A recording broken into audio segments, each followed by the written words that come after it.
Well, thank you all so much for joining us for an armchair tour of the Codman Estate with historic New England. We're going to enjoy an armchair tour of the Codman Estate, a famous Massachusetts property preserved by historic New England.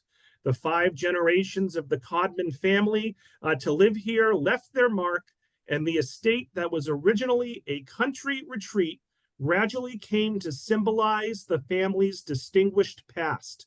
The interiors, richly furnished with portraits, memorabilia, and artworks collected in America and Europe, preserve the decorative schemes of every era, including those of noted interior designer Ogden Codman Jr. The grounds feature a hidden Italianate garden circa 1900s with perennial beds and a reflecting pool filled with water lilies, as well as an English cottage garden. This presentation is led by Wendy Hubbard, who is a site manager at Historic New England. Hopefully I didn't butcher too much of that, Wendy. So all nearly 200 of us who are watching live and the many more that will watch the recording, let's give a big virtual round of applause to Wendy for joining us here today. And Wendy, you can take it away. Thanks so much. Thank you. Thank you, Robert. And thank you, everyone, for joining me today. So good morning, good afternoon, and or good evening, depending on where you are. And we'll get started right away with the Codman Estate in Lincoln, Massachusetts. So today, our themes are a multi-generational family home, their family fortunes, the architectural evolution and preservation of the Codman Estate. We'll also be talking about the collectors, the connoisseurs, and the tastemakers, their possessions, and their interior design choices. We'll also have a conversation about the staff who worked and lived here on the estate, enabling the Codman family's lifestyle. Historic New England is the oldest, largest regional preservation and education organization in the country. We own and operate 38 historic properties all around New England, some in the states from which you are tuning in. So thank you all for joining me. Just going to make sure I got my next slide. Hold on, here we go. Perfect. Codman Estate is a long and multi-layered history. We start our story of the family in 1708. But before we get to that, I want to give you a little background on these 5 generations.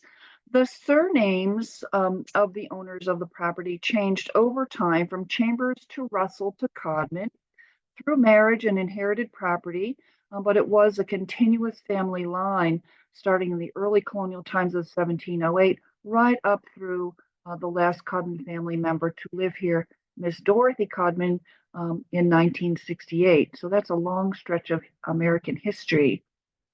The estate at its height was 680 acres. Today, Historic New England cares for the estate's remaining 16 acres immediately surrounding this house.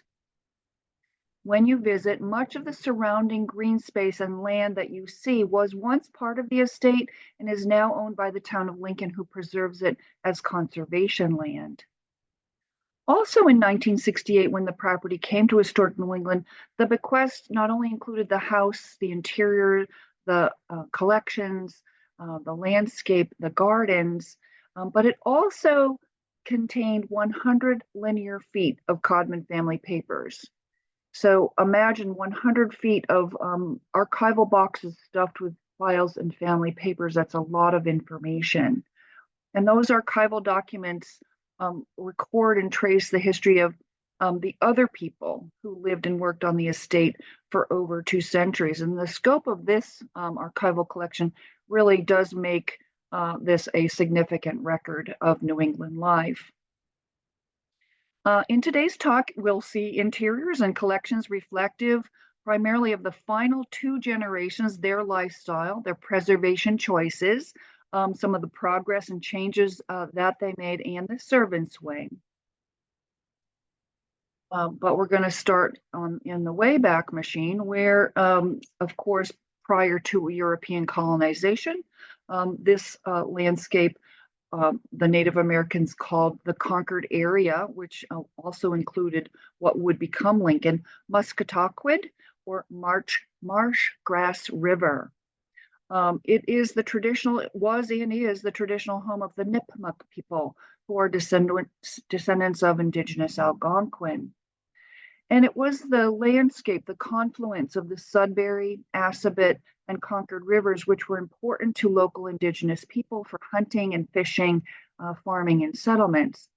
The area's wetlands and rivers and marsh provided rich and fertile land and are still present and visible today. Because of the richness of this land, it became a target for European colonizers who annexed the land, resulting in the displacement of indigenous people. Today, nearly 600 members or more, the Nipmuc people are a state-acknowledged tribe in Massachusetts and continue to be one of New England's most historic and largest Native communities.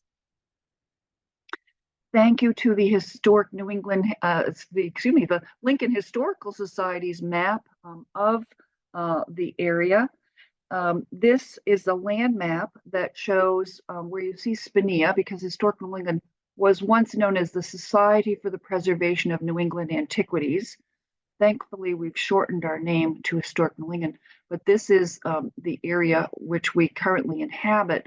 But the map shows the extent of the land acquisition through this area, once called Concord, now called Lincoln. And with all that farming land, the owners needed work.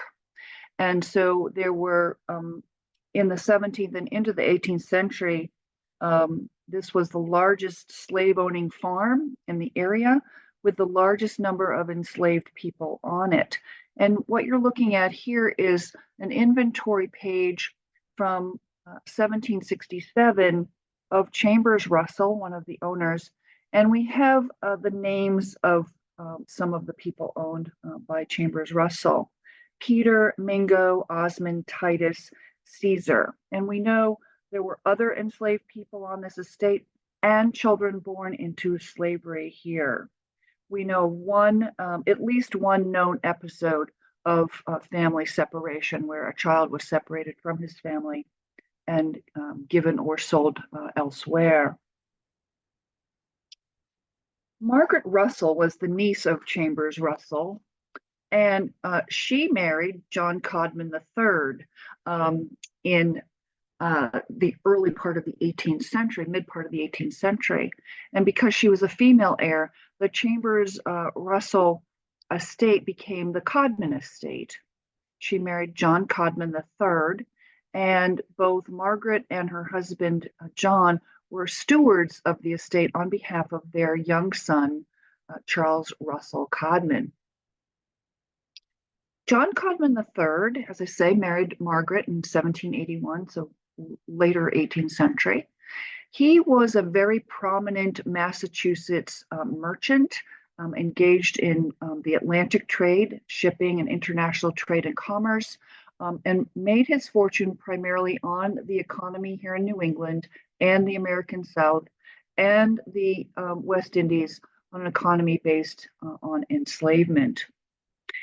All subsequent generations, including the Codman Family Trust that we continue to benefit from today, we owe the fortune to an economy based on slavery. John Codman III made the estate the grand place that you see today. He expanded the house, added a third floor, laid out the buildings and laid out the grounds as you see them today. This very formal parterre, or these formal steps leading up to the front door, this very prominent and grand front entryway. He was eager to maintain the neoclassical style of the original mansion, added other classical details in terms of the front porch and the columns, the pediment, the dental molding and the capitals. John Codman also added a servant's wing. So this is the main body of the house, and he added in 1799 this servant's wing. Part of the landscape when you come to visit includes this very quaint and charming octagon meadow that was primarily used for animal husbandry, and it contains what's called a ha-ha wall. Now, those of you in the UK probably know what this means. This was an idea that John Codman III got on his visits to England.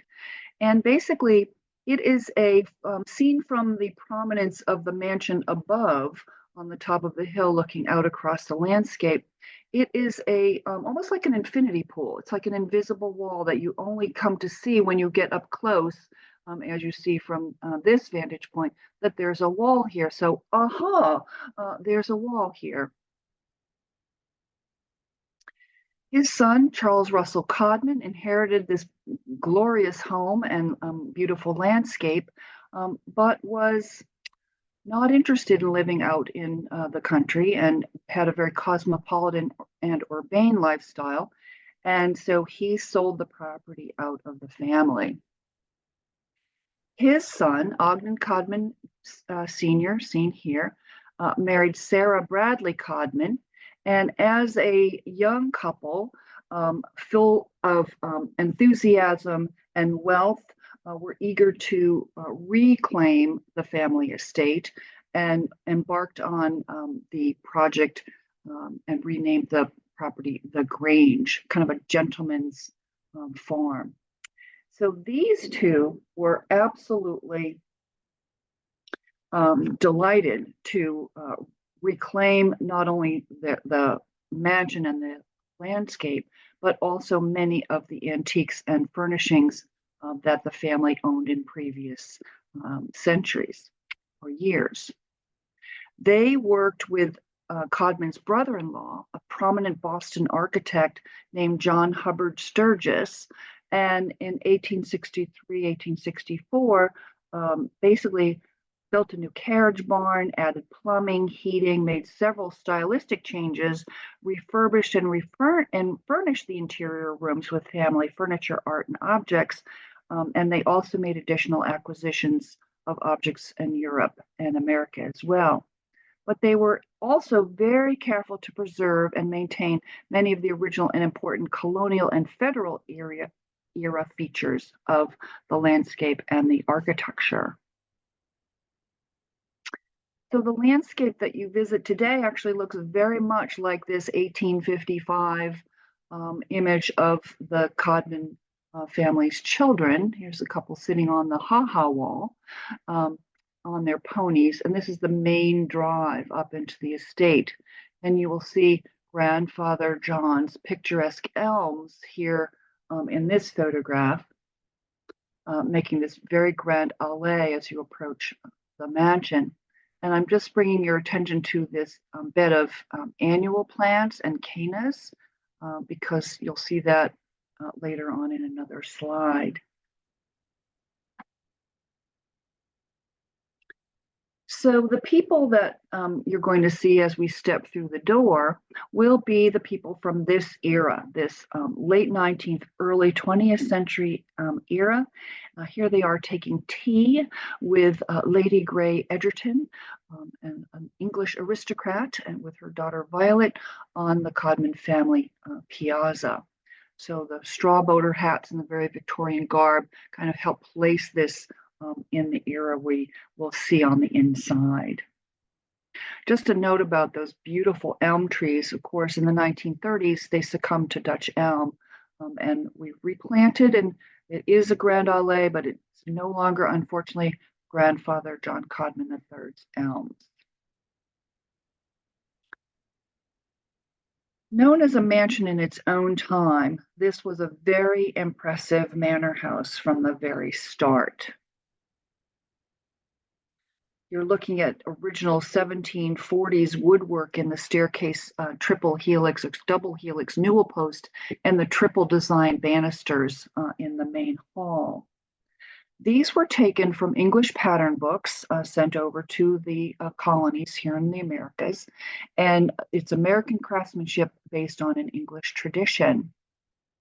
You'll also notice that there are other layers of history beyond the 1740s original structure, including Minton tile here on the floor and some Asian ceramic. So it's a very rich and multi-layered interior that really represents lots of different family influences and choices over time. We'll step through into the paneled parlor. This is part of the original 1740s house with the original paneling. The architectural detail is intact and in situ, meaning in place in this room. It was very carefully maintained by John Codman and his wife Margaret, and their son Charles Russell Codman, and his son Ogden Codman Sr. It was Ogden Codman Jr., noted architect and interior designer, who painted it white in the fashion of the colonial revival era of the early 1900s. And yes, 1900s. You'll also see in this photograph French toile fabric and blue and white ceramics from Asia. It is a room that was refurbished fairly recently in the 2000s by the curatorial staff, with conservation work on the furnishings, art, and the fabric were reproduced. And part of that fabric, where you see reproduced fabric in the house, is because the family saved all of these materials, and the archival materials and the documents also had scraps of fabric. So we were able to reproduce the color, but also the repeat of the pattern in this beautiful French toile. You'll see their taste in American and European art and furniture throughout the house. Mrs. Sarah Bradley Codman's family was in the Asia trade, and she had a preference for blue and white ceramics. So in their case, John Ogden Codman Sr. and Sarah Bradley Codman, money married money, which made a very fruitful partnership. We'll step through into the dining room, which is a very different flavor indeed. This was designed by John Hubbard Sturgis, a noted architect and interior designer and brother-in-law to Ogden Codman Sr. And John Hubbard Sturgis's taste ran to high Victorian, with an emphasis on the revival mode. And so this evokes a kind of Tudor splendor, with butternut fretwork on the ceiling, heavy woodwork, heavy furnishings. And this was John Hubbard Sturgis's claim to fame, and reproduced Gothic revival, Tudor revival, and other kinds of revival for wealthy Victorians here in the United States. The furniture in the dining room was acquired by a very fashionable New York furniture dealer named Leon Marcotte as an ensemble. So very heavy, dark Victorian furniture here in this space. And you can just see some of this blue and white china as well. There's Canton, there's Minton, there's even a couple of little souvenir plates, because the Codman family also liked to go visit historic houses and pick up a little souvenir in the gift shop. So quite charming. And I'm just going to back up. Over the sideboard here in the dining room is one of the most beautiful paintings in the historic New England collection. It's a 17th century Dutch still life masterpiece by Willem Claus Heda. It's known as a vanitas painting, or that life is fleeting. The symbolism includes a half-eaten pie. We've got this lemon peel. There's a timepiece here, a half-filled glass. So it's a reminder that time is fleeting. We're stepping through into yet another flavor of architectural and interior design detail in the drawing room. This is part of that 1799 John Codman III's structure, And it has original architectural features from his era, including this neoclassical federal period chimney piece, and you can see the dentil molding around the ceiling. But this again has been redecorated by the Codman family in the late 19th and early 20th century. And this particular room really does, in fact, represent a lot more of Ogden Codman Jr.'s style and taste that was not present in the dining room. The dining room, high Victorian, the drawing room, a little bit lighter, a little bit fresher, preserving the federal period colonial architectural detail, but introducing a new, brighter wall color, sort of robin's egg blue, a casual flower chintz slip covers here. And Ogden Codman Jr. was a noted architect and interior designer, and he co-authored a book called On the Decoration of Houses with his friend and author Edith Wharton. Now, this was Edith Wharton's first published work here in the United States. And their philosophy was to return to the classicism after the excesses of the Victorian era and create light, bright, comfortable, casual spaces. So among the better known works of Ogden Codman Jr. include Cornelius Vanderbilt's home, The Breakers, some of the rooms there in Newport, Rhode Island, the Hampshire House in Boston, Mass. He remodeled and redecorated some of the rooms in Kykuit in upstate New York for the Rockefellers in the Hudson River Valley. Ogden Codman Jr. will be one of four bachelor interior designers featured in the new exhibition opening at R. Eustis Estate in Milton, Mass, called The Importance of Being Furnished. So I put the website in the chat and my contact information there as well. So if you have any curiosity about that exhibit or about Ogden Codman Jr., feel free to reach out. We're going to step through, and here he is, Ogden Codman Jr. as a young man with his carte de visite, produced in Dinard, France, where the family lived for a time, and as an older gentleman here, he lived out his life primarily in the south of France. He was a gay man, by the way, and the only of his five siblings to actually marry. He married a lovely woman by the name of Lila Griswold Webb, a wealthy widow. They had a lovely marriage, and they were compatible in taste and personality, and he was devastated upon her death. But, you know, human beings are complicated, and he also was attracted to men, and probably in the LGBTQ plus rainbow, he would probably consider himself queer, but they didn't have that kind of language for that at the time. So his life, his work, and his choices will be part of the discussion for the importance of being furnished, five bachelors at home in the new exhibit. Ogden Codman Jr. advised his siblings that since they no longer played billiards, that it wasn't in fashion anymore, that they removed this great chunky piece of furniture from the billiard room and create a comfortable library. So myth has it that they removed this out the large window in the library, and like you do, kind of set it on the side of the street with a free sign on it. Someone has that billiard table, perhaps somewhere in Lincoln, Massachusetts. We just don't know. So this is one of the most comfortable rooms in the house, but it's also a room where the fabric has not been reproduced or restored.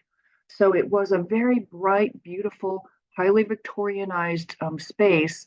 For example, these silk pillows of chinoiserie fabric were bright blue. You can just get a little sense of the rose damask on the comfy chair, and the velvet curtains were emerald green. So this would have been a jewel-toned, beautiful space as a library. In it are family portraits, including Ogden Codman Jr.'s brother Hugh with his violin there under his arm. And we've stepped upstairs to the bedroom of Mr. and Mrs. Codman. Again, matching furniture from Leon Marcotte, the fashionable furniture dealer in New York City. Again, the robin's egg blue and the painted paneling a la Ogden Codman Jr. and fresh reproduction fabric based on the samples that we know exist. The Codmans wanted to live in comfort, and while their early colonial house was magnificent, it was not terribly comfortable for modern bathing, and so they modernized their bathrooms. And before 1874, the water was pumped from the well by hand and carried up to the washstands. By 1899, new water pipes were installed, and then the plumbing in 1903 was updated one more time. And you just notice the pipes actually run on the exterior wall because part of their preservation ethic was not to tuck into some of these early 1740s wall spaces, but to treat them with respect and run the pipes out so they didn't have to take down and damage original structural and interior walls. Now, some of those people who were pumping and carrying water were some of the servants, and we have a photograph here of Ellen, Nellie, Mary, Marie-Reine here, Watson Tyler, and the dog Rover.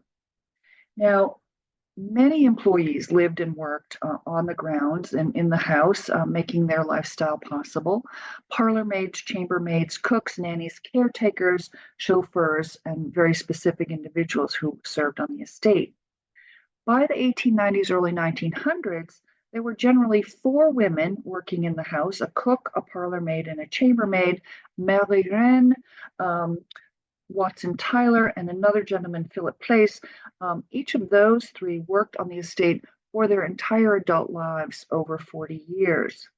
Most of the other servants turned over fairly regularly, but these were not the only employees who worked on the estate. Cleaning women, landscape workers, laundresses were not part of the regular staff, but hired and paid by the job. As was a hired man, generally under the supervision of Watson Tyler, to do odd jobs or haying or plowing, those kinds of specific tasks in the landscape. Marie-Reine Lucas came from France and began her work as a nursemaid caring for their youngest daughter, Dorothy Codman. And then when Dorothy no longer needed her, Marie-Reine became somewhat of a lady's maid and housekeeper, and she was the only servant to live on the family side of the house. We have reopened and reclaimed some of the servants' bedrooms and spaces in the servants' wing. The servants' wing was added in 1899, this extra attachment to the back of the house. And this is one of the rooms recently restored and furnished by the curators. This happened last year, so this is brand new. And the servants' wing was primarily, the bedrooms were for maids and cooks, and they turned over quite frequently, and we don't have specific information about them, but we have for one person, Nora Scanlon, a parlor maid, who was employed here and is listed in the 1900 census. So from that document, we were able to discover enough genealogical details to create a short sketch of her life and service and beyond. And we like to tell this story because many people relate, I think, a little more to the servants who came and went in this house rather than the grand land and slave owners here. So we'll just start with a little story of Nora Scanlon and see if anybody has family members that can relate to this personally.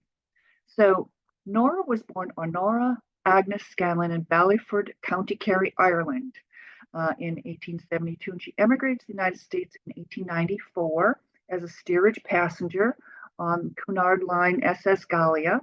And when she arrived in Boston, she told the immigration officials that her profession was servant, and she was hired by the Codmans along with a chambermaid named Agnes.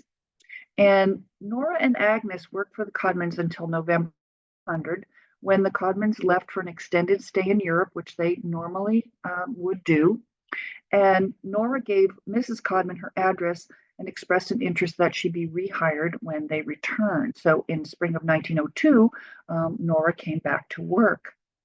There she met her future husband, Dennis Joseph Welch, who lived nearby, employed as a farm laborer, another recent Irish immigrant, and they were close in age.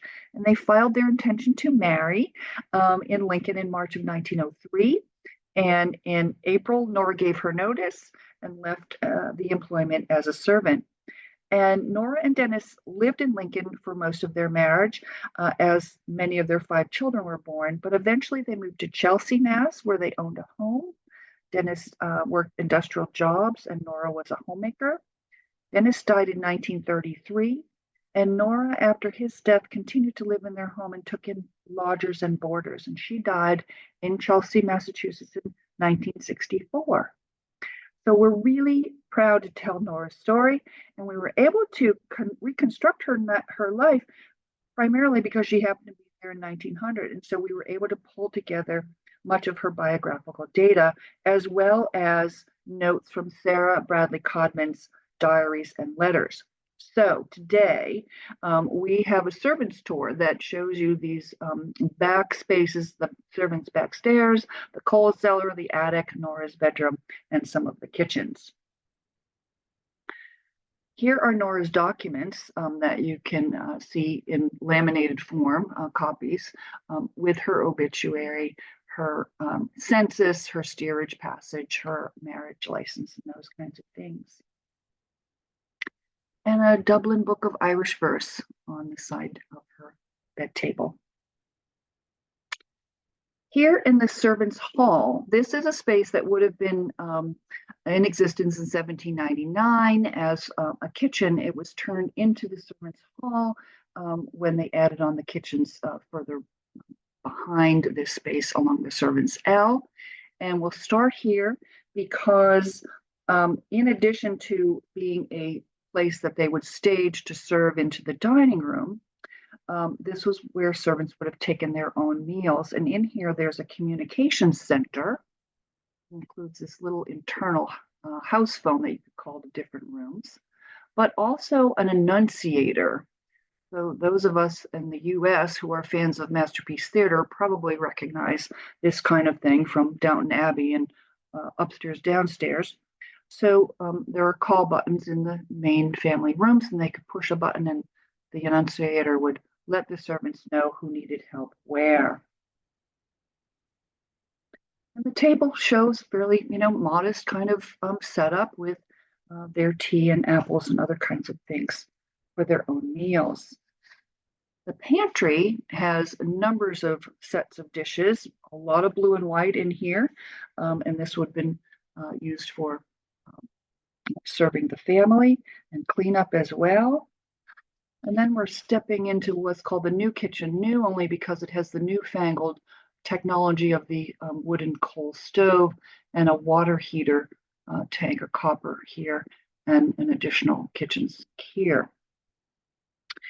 So cooking was hot, physical labor, chopping, rolling dough, tenderizing meat, hefting large mixing bowls, pots, pans. Cooks had a long day, up early to make breakfast, through tea and dinner, and they would have to keep the range going all day, hot in the summer. This would have meant lugging coal from the cellar.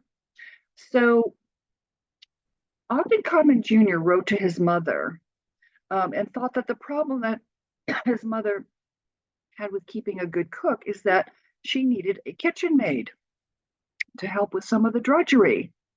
And he wrote to her, I fancy that you would only keep a tolerably decent cook with a kitchen maid. And so we know that one was hired. Apple pie making here and butter churns.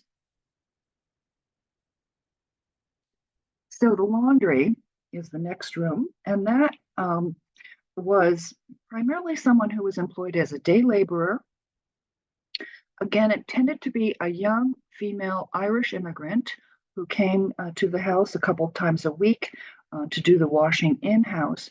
But very often things would have been taken out of the home and washed in other homes where laundresses had their businesses. The Codmans also used commercial laundries, including this one, Lawando's, with various branches in Cambridge and Roxbury and Brookline, and the Boston branch in the main office of Temple Place, downtown Boston. So we know that the Codmans used this laundry because we have their invoices and payments in their documents. So we've got a very faint laundry line that was hung and strung behind the servants' wing and behind the laundry here. It also shows the original 1900 greenhouse, which is no longer there.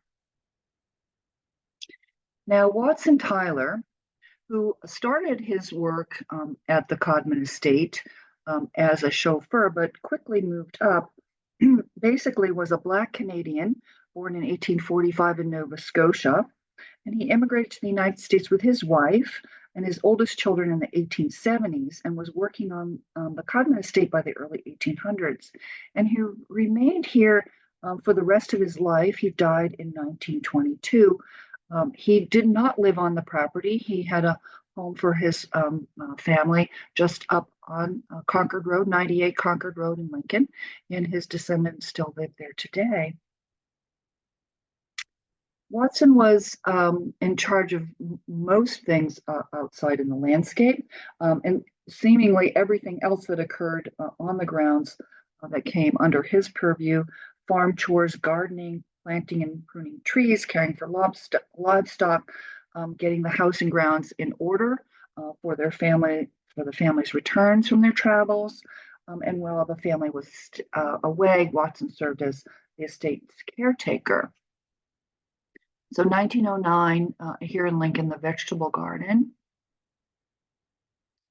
And the Codmans were interested in free ranging before free ranging was, a thing today. Anyway, here are Tom Codman's turkeys in March of 1900, kind of pecking away on the front formal parterres of the mansion. We actually do some really fun Codman Community Farm, which was part of the estate until Dorothy's death in 1968 when the town purchased the farm. We actually do program partnerships with the Codman Community Farm. Here's the barn. And we know that the Codmans were canning because here are the cans of tomatoes and bottles of sherry and jam and other kinds of things that are still in storage in their cold store down in the basement of the Codman family home. And here is Mrs. Codman taking tea with the brass tea serving thing here that's still in the dining room with some friends on the outside of the house. They love to entertain by taking tea. And so we duplicated that tea. Actually, I made all these things that you see here today on the slide from the Codman family recipes. And it includes some scones and a Dutch cake called apple puffert and shortbread and gingerbread and candied orange peel. And we've got some quince jelly there, strawberries and cream. Now, the Codman's recipe for Devonshire cream includes milking the cow, setting the milk aside to let the cream rise to the top for 24 hours, then taking it and hand whipping it with a little bit of sugar. My recipe includes a KitchenAid, a trip to the grocery store, and some heavy cream sugar and vanilla. So I prefer my recipe, but it's very fun to go through those original recipes and see what works for today's kitchens. And we do that with Codman family gardens and programs together. Okay, so the Italian-inspired garden was installed in 1900. Ogden Codman Jr. advised his mother about this, creating this classically formal place with informal New England flower beds. And he suggested to narrow the lawn as it extended away from your original vantage point to create the illusion of depth and spaciousness. And we're lucky that the Massachusetts Master Gardeners adopted the Codman Estate as a project for about 5 years. They've been working on the gardens and the landscape on our behalf, and we thank them very, very much. See this beautiful bed of peonies in bloom, classical statuary, also terracotta urns from Florence in place here. The shady side and the sunny side with perennial beds. It's a lovely place, and we often rent the Codman Estate for weddings, as you can imagine. So, in contrast to the Italian-inspired garden is Dorothy's garden, which is on the opposite corner of the estate next to the carriage barn. And this was inspired by the arts and crafts movement. And Gertrude Jekyll may be familiar to some of you UK and US gardeners. Her idea was a less formal garden with perennial beds and climbing roses, clematis. There's a little tiny reflecting pool here that's hidden behind the foliage. And so these plants emerge in a succession of bloom from spring to fall. And there's a preservation project underway right now to stabilize some of the arbor seating and a little table with an arch near that garden.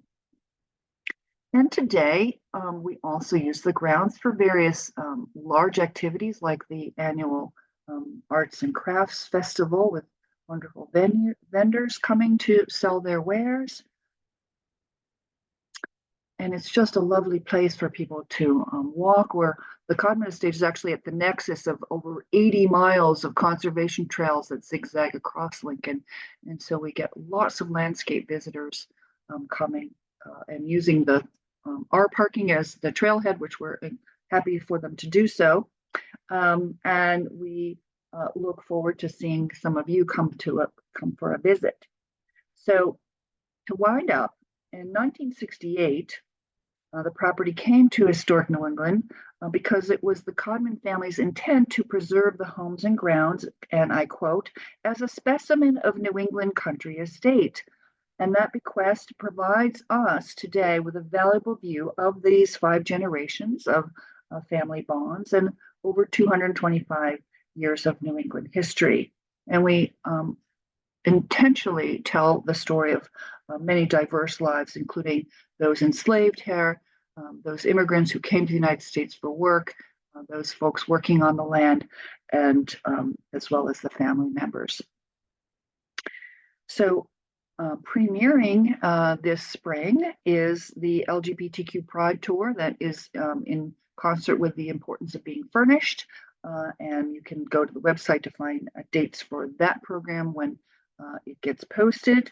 And we look forward to visiting with you here on the Codman Estate, which is open June through October on the 2nd and 4th Saturday of the month. The first tour of the day is always the servants tour.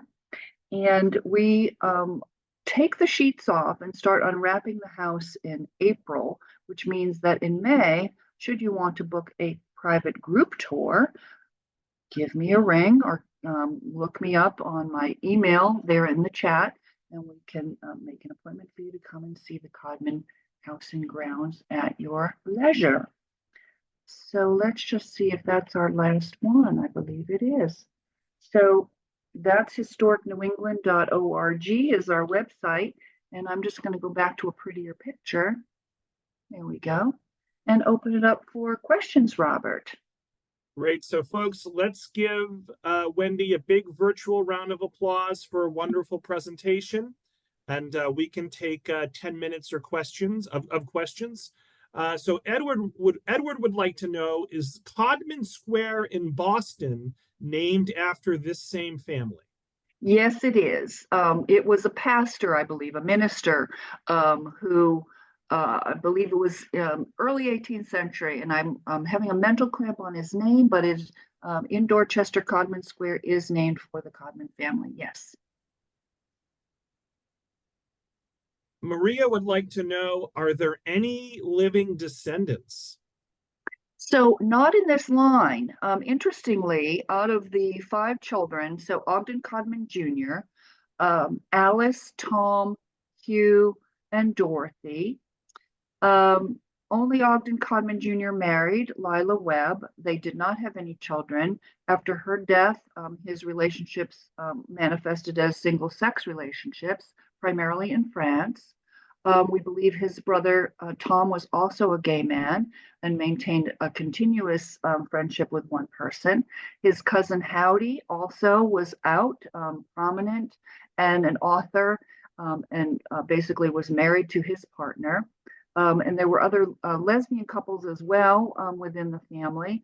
We're not sure about Alice and her sexuality only because she died fairly young.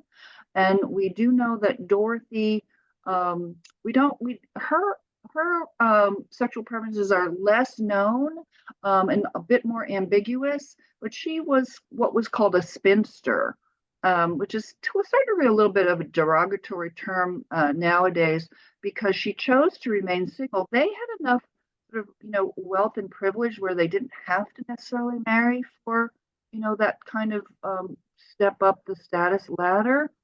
And Dorothy was the youngest, and she never really indicated why she didn't marry. But we know that Hugh was infatuated with because he was a musician with his female musician friend, but his mother didn't think that she was a sufficient rank and social status that he would be able to marry her. So that romance was kind of scotched early on. And then he developed Parkinson's disease in midlife. So, his health concerns kind of laid out a track that was unfortunate for him. And so, Ogden, Tom, Hugh, Alice died young, and Dorothy lived to a ripe old age, but we just don't know. So now, no direct descendants from this particular family line. But Ogden Codman Sr. had lots of brothers and sisters, as did Sarah Bradley Codman. So there are aunts and uncles and cousins and folks that descend through the Codman family, but not this particular line. In fact, the portrait of John Codman III, which is a John Singleton Copley portrait hanging in the house, was owned by one of those cousins who then donated it to us at Historic New England. And one of the features, actually, we're looking at her, one of the features of the Italian garden is now this reproduction statue of Flora, and that was basically paid for by a Hubbard family descendant. So that was reproduced with donations from a descendant. And as I mentioned, the Codman Family Trust, Ogden Codman Sr. Set up the property in trust for his family, and that trust continues today, and we benefit from it for various capital projects. And in fact, so, the town of Lincoln does as well. Miss Dorothy Codman was a quiet philanthropist, and her money through the Codman Family Trust goes primarily to elderly people in Lincoln and other kinds of, worthy needs-based. She was a very quiet philanthropist and did good deeds for individual people around town. Oh, sorry, a little bit of an echo. So a couple of comments, then we'll get back to questions. C says that she loved this. You're a wonderful presenter. She enjoyed your voice.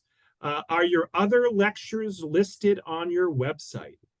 Yes, historicnewengland.org. I think you have to go to book a speaker tab. I'm not sure where that is on the website, but all of the site managers at Historic New England do armchair tours. I myself oversee 4 properties.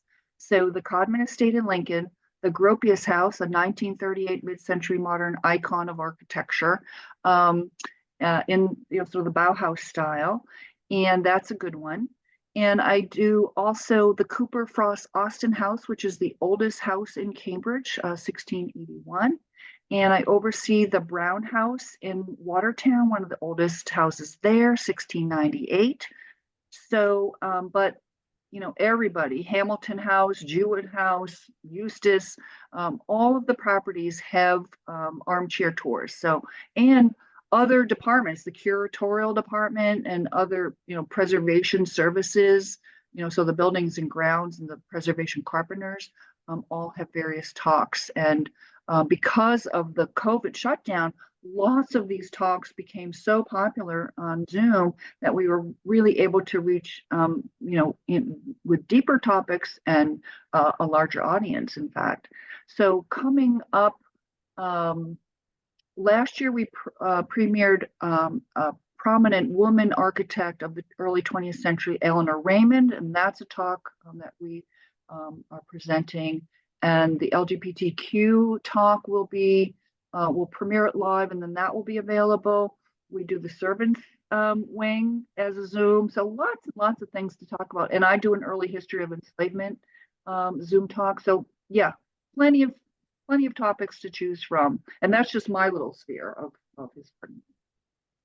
Good question, though. Thanks.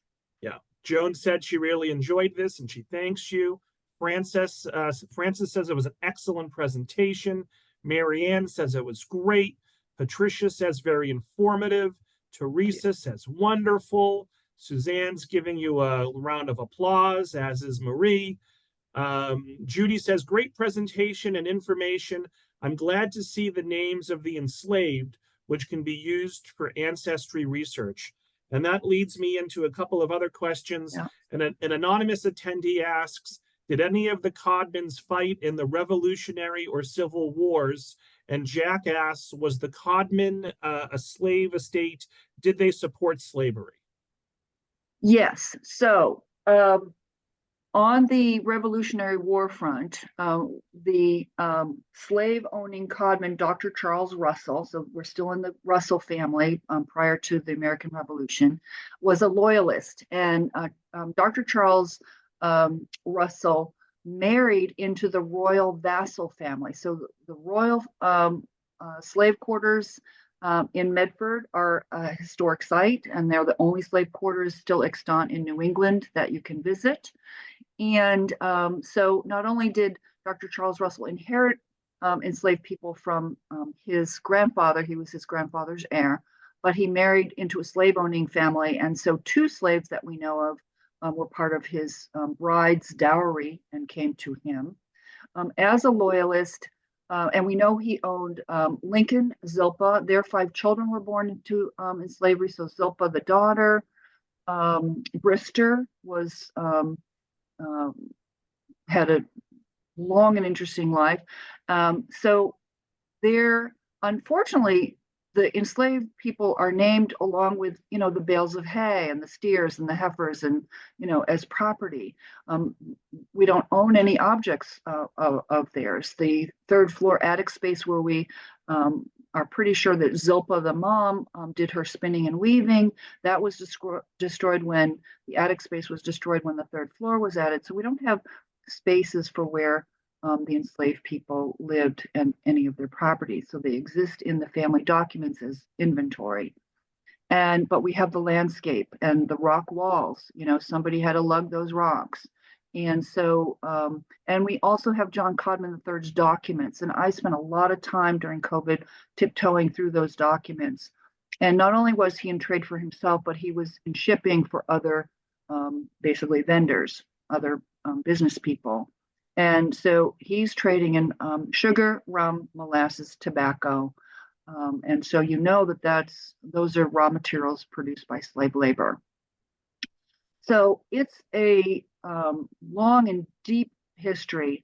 And so the original European colonizer, basically Charles Chambers, was named the steward and basically caregiver of John Codman III's grandfather, John Codman I of Charlestown. And he was basically adopted by Charles Chambers because he was an orphan. And John Codman I grew up to be Captain John Codman, who was then poisoned by Mark, Phoebe, and Phyllis, a very notorious murder. And they were captured and tried, and Mark was hung and gibbeted and left as a signpost in Charlestown. And Paul Revere rode past it on his ride, and it was just the tatters of his, his body was tarred and just grisly and meant to be. Phoebe was deported to the West Indies, where basically that was a death sentence there. And then Phyllis was burned alive at the stake, and a contemporary newspaper article, and I quote, it provided a fearful spectacle. So the person who meted out those sentences was our slave-owning Chambers Russell. He was a judge in Middlesex County, and he sat in judgment on that trial. So the confluence of the Chambers Russell Codman family is intertwined in these very intriguing ways. So come to the Revolution, and Dr. Charles Chambers, and sort of inheriting all of this wealth, privilege, land, property, and people. His grandfather, he fled to his father-in-law's plantation in Antigua and died there. So the property was actually taken over by relatives and cousins who were not loyalists, who were basically revolutionaries, and they continued to maintain and pay taxes on the property. So it wasn't taken over by the Continental Congress. Confusing and complicated, I know. It just, you go down these rabbit holes, and so we try to keep the story as kind of understandable as possible, but there's a lot of people and personalities and shifts and changes in history.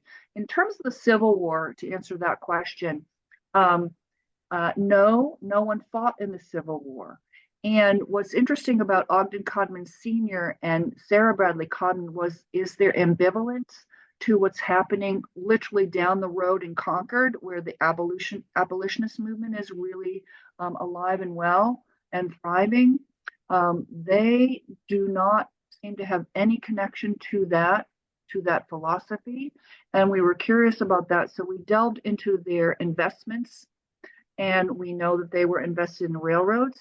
We know they were invested in mills, and if you're invested in mills, then you're invested in cheap cotton. Janice says, thanks so much for this informative presentation. It was wonderful. Kathleen says, I enjoyed this so much. It is so wonderful seeing this estate. Thank you so much, Wendy, for your being wonderfully informative. Christine says, such a thorough, thoughtful, enjoyable presentation. Many thanks. Ellen says, thanks so much. Excellent information. I need to visit in season. Marianne says, thank you. I will look at the other presentations and I hope to join in. Lois says, love the photos. They are so well taken. I felt as though I was there. Thank you. And Edward says, great job. I can't wait to visit in person. Debbie loved this. Francis and Karen say, thank you. Great presentation.